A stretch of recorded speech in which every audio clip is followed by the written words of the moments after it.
Hey everyone, Mr. Happy here and welcome to my guide to Delubrum Reginae on the normal difficulty. This 24-player raid is available through the Save the Queen questline after claiming victory in the Battle of Castrum Lacus Littori in the southern Bosnian front. Defeating bosses and trash in here will spawn a chest called a personal spoil. Now every player needs to touch these chests in order to receive loot, so make sure after every encounter you check that chest and remember to click it. The rewards include a ton of cosmetic things as well as silver coins, which can be exchanged for gold coins, which can then be exchanged to buy the new armor in Gongos. This raid is broken up into several bosses and trash pulls, so to skip to a specific one, please use the timestamps in the description of the video. Before we even talk about the bosses, a reminder that this raid has no role restrictions, meaning you could very well end up with 24 DPS jobs in an instance, and it's still possible to clear. For this reason, I'd say, whenever possible, take the reins and bring things such as Essence of the Savior and Cure 4, Arises, or perhaps Lost Incense and Plate Bearer, or Veteran Essences. Any role can play any other role in here, as long as you have the correct lost actions. Also, for pretty much every mechanic, if you get hit by something you were supposed to dodge, you'll gain a stacking debuff. If this debuff gets to 3 stacks, you'll gain a Doom and die shortly after. So dodge. The first boss is the Trinity Seeker. Shortly into the fight, the wall will become lethal to the touch, and this is going to be true for pretty much every boss in here. So take special note of that, as well as the 4 barricades that are spaced around the room, and the alternating ring patterns on the floor. Verdant Tempest is a room-wide AoE, which you can handle as normal. Fortunately, normal mode does not have any major tank busters for this first boss. The first mechanic you'll see is probably the most deadly, oddly enough, Mercy Fourfold. Seeker will cast 4 mercies one at a time. With each one casting, one of the 4 swords it is holding will glow. This indicates the order and direction its AoEs will be aimed. You'll need to watch and remember the order they light up and dodge accordingly. Now, if you're actually a bit quick, you can stand directly under the boss's hitbox and just take a couple of steps, quickly adjusting when the AoEs for each swing show up. That's if you're not good at actually reading the swords themselves. But even a moment's hesitation won't serve you well here. Just try not to dodge from them too far away. It does make it more difficult. The other major mechanic is Verdant Path. When the boss casts this, it will change into a different attack mode and perform an attack immediately after transforming. This can be tracked via the buff the boss has and the color of its transformation animation and armor. When it transforms into the reddish debuff / armor, it will do 2 giant AoEs on its flanks, so just stand under the boss or directly in front or behind it to dodge those. When the boss transforms into a green debuff / armor, it will do a split damage line AoE, so just have everybody stack up for this one. Eventually, the boss will transform back into its blue debuff / armor, which is what it starts as, and it will do a cross AoE, so you'll want to get, diagonally from the boss's hitbox. Just keep an eye out whenever you see Verdant Path.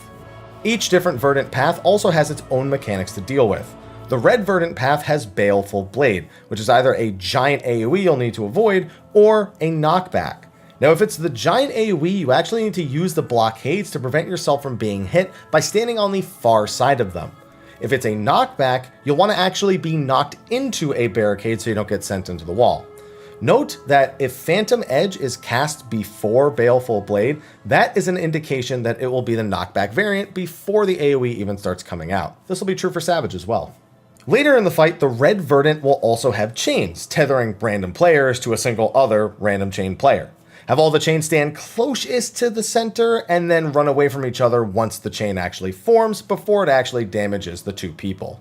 Now, the green Verdant Path comes with Iron Splitters. This will have the boss jump and charge an AoE on one of the rings we noted on the floor at the start of the guide.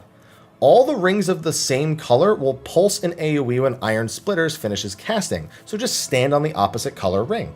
Later in the fight, the green Verdant will also come with 2 sets of Dead Iron.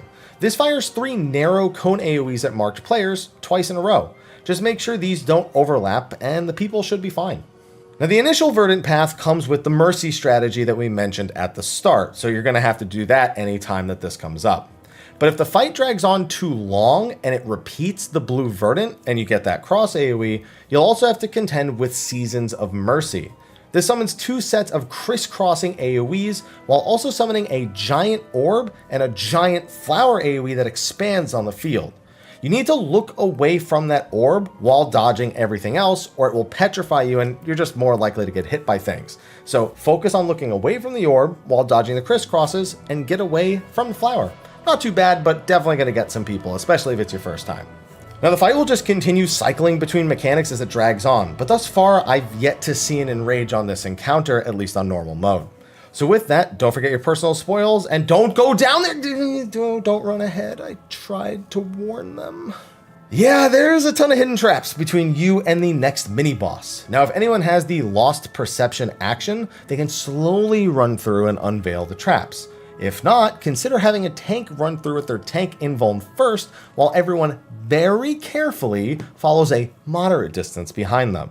They are all pretty much lethal, and the poison one, you might be able to survive, but you just really don't want to have to deal with it.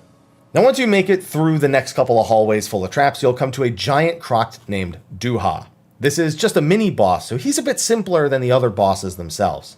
It has a shockwave attack which will hit one side of the boss's flanks before very quickly striking the other side. So as soon as the first AoE goes off, you want to move into where it just hit quickly. After this is Feral Howl. This just knocks everyone towards the wall before the boss aims a Fire Breathe at a random player you'll need to quickly avoid. Yeah, not Fire Breath, Fire Breathe. The main mechanic here is the Makoseus Tigers. Sure, that's pronounced wrong. Let's move on. These enemies jump around and aim AoEs across the room that you'll have to avoid. Eventually, the boss will cast Feral Howl while the tigers are doing a point-blank AoE. So you want to make sure you don't get knocked towards any of these tigers. You want to get knocked towards the open sides of the arena's wall. There is also a rotating Fire Breathe right after this that you'll need to avoid, so make sure you get out of that thing's way as well. After this, you'll have a bunch of AoEs spawning under players, so you just got to keep moving out of the way. In most groups, the last mechanic you'll see is a charging animation. The boss will turn, it'll wind up, and then charge in the direction it's facing. Now it can do this dash once or twice, so pay attention to its animations, but eventually it will aim a giant fire breathe through the center of the room, so you'll want to get to its flanks. Now if the fight continues much past this, the boss is going to start just overlapping all these things more and more and more. You're going to have lions with the AoEs on the ground, with fire breathe, and it's going to get more and more aggressive. It's nothing too bad, but be mindful of each mechanic. It's best if you know how they all work. Finish this up, grab your loot, and move on. The second boss is the Queen's Guard. This consists of a gauntlet of 4 bosses with a DPS check at the end. At the start, just AoE them down as much as possible. If any of them hit 80% before about 20 to 25 seconds into the encounter, they'll actually immediately flee, so you can't push them that much lower than that. The first boss is the Gunner. Shot in the Dark is a tank buster, so have someone with a defensive action or an actual tank take over here. Queen Shot is a room-wide AoE as well, so watch out for that, but its main mechanic is Automatic Turret. This summons 2 to 4 turrets that aim in a direction and reflect the gunner's shot in the direction of the arrow. You just need to stand out of the way of the arrows from the turrets and you won't get hit by anything.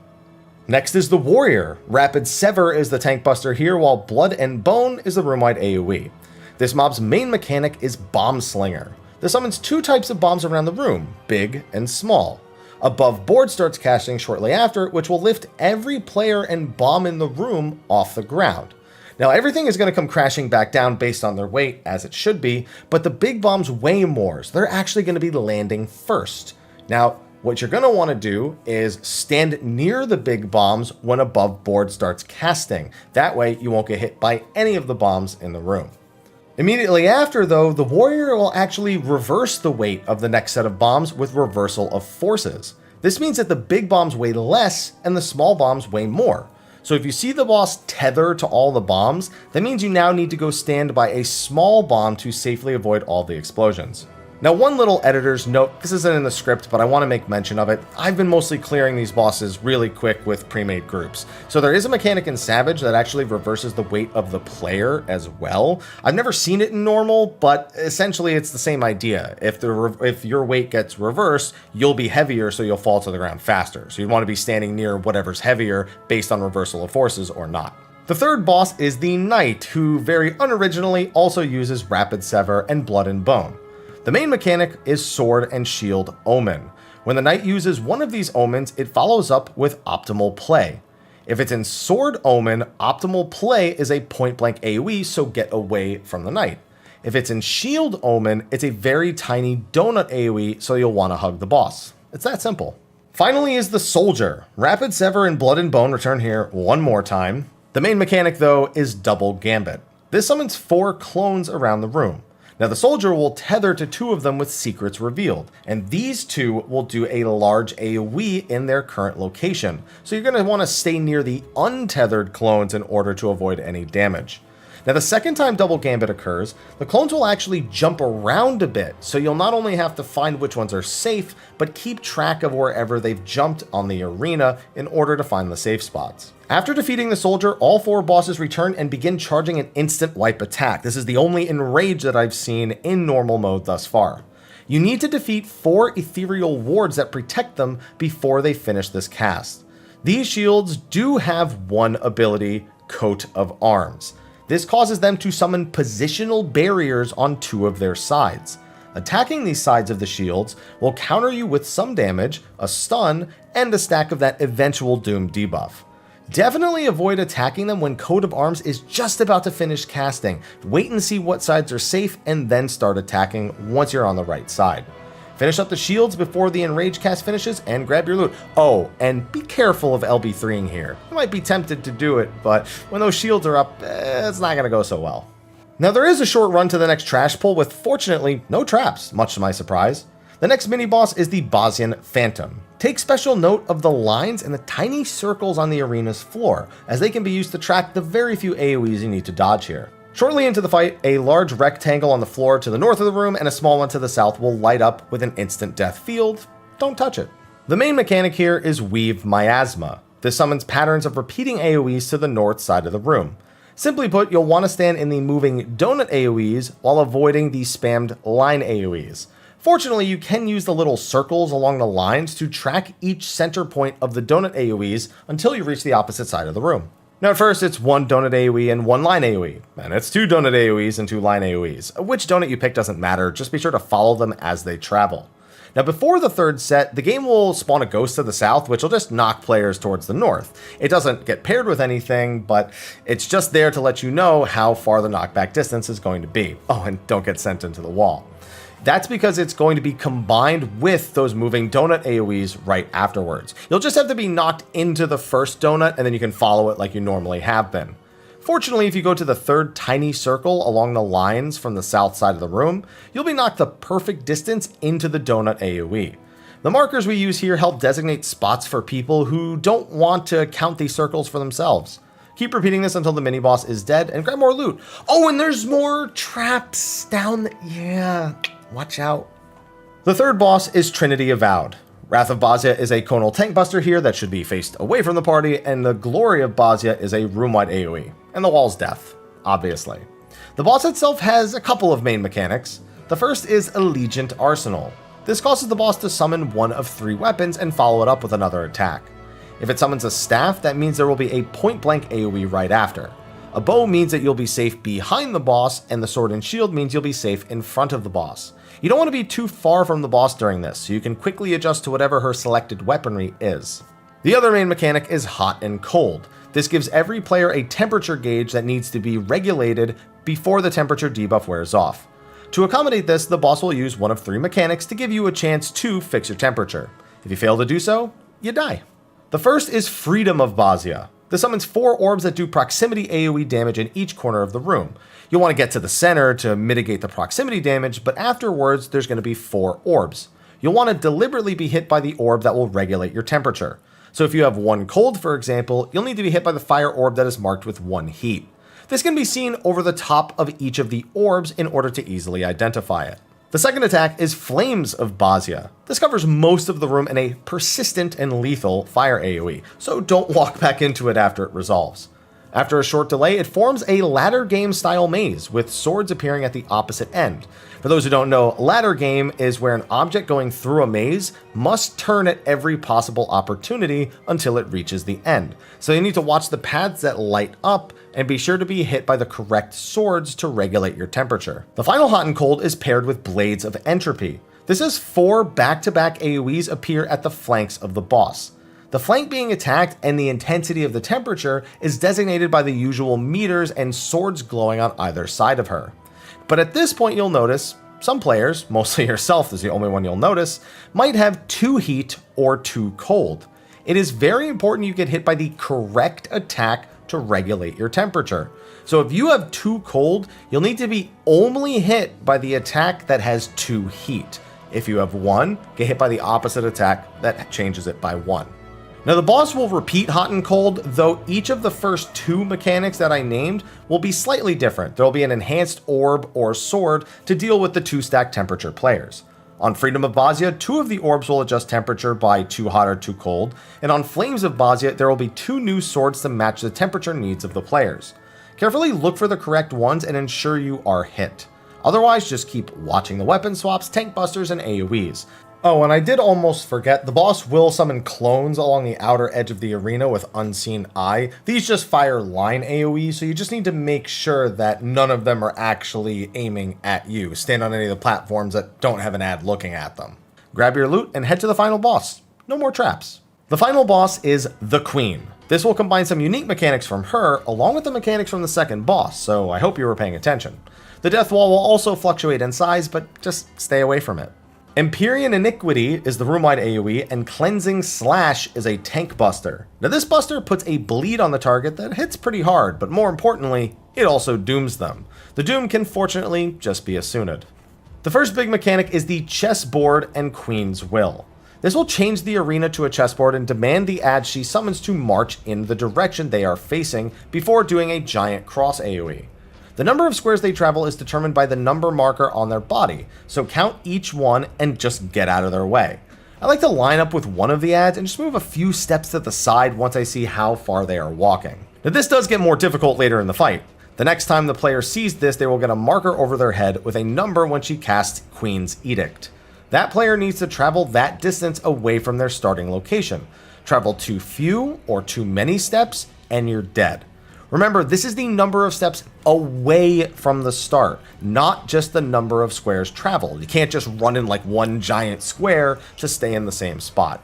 You will also be stunned when the boss checks to see if you did your mechanic correctly. Not important the first time, but definitely the second time. Finally, very late into the fight, you'll be asked to do your numbers and the ad's numbers at the same time, so they'll march and you need to march. This takes some moderate spatial awareness, but for me the idea is as simple as the first step. I start close to one of the marching ads and judge my movements based on how far it and its fellow ad is going to move.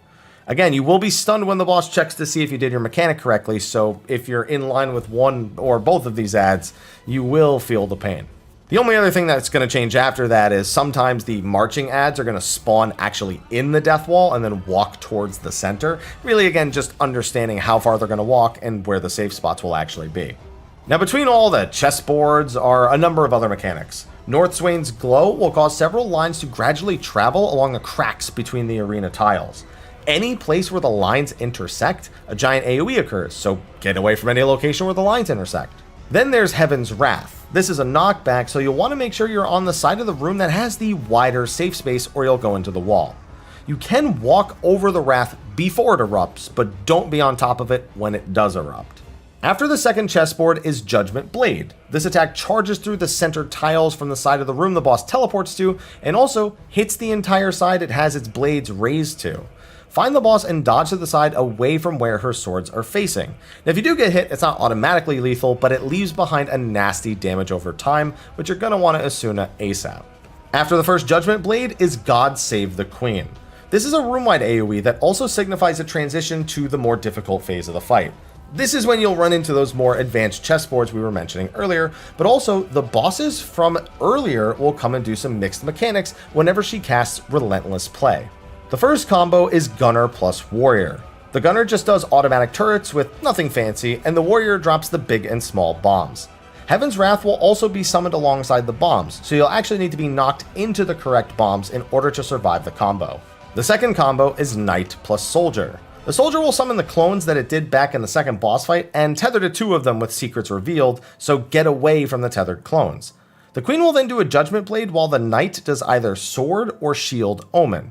Sword Omen is laughable, just get away from the ad, but make sure people are paying attention in case it's Shield Omen with the Donut AoE. Now after the 5th chessboard, we just saw the pattern from the start of God Save the Queen repeat until we killed it, with no enrage in sight. Defeat her, and you'll have your Delubrum Reginae clear.